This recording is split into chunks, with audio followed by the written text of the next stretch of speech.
Oui, alors ce matin, ils étaient encore extrêmement nombreux. Les files étaient vraiment très très longues. À 13 h, le Vatican parlait de plus de 63 000 personnes qui se sont déjà inclinées devant la dépouille du pape François. Donc j'imagine qu'à cette heure, on est au-delà de ce chiffre. Maintenant, ça s'est un petit peu ralenti. Il faut dire qu'il tombe quelques gouttes. Le temps a un peu changé. Donc j'imagine que certains aussi changeaient leur plan. Mais c'est vrai que beaucoup de fidèles sont venus pour passer devant la dépouille du pape François.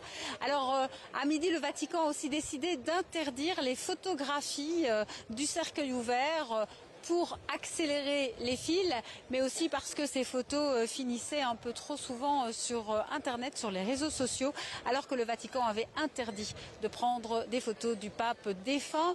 Voilà pour un petit peu vous expliquer l'atmosphère ici. Donc il y a évidemment les gens qui viennent vraiment pour prier, et puis il y en a d'autres qui viennent évidemment pour la curiosité.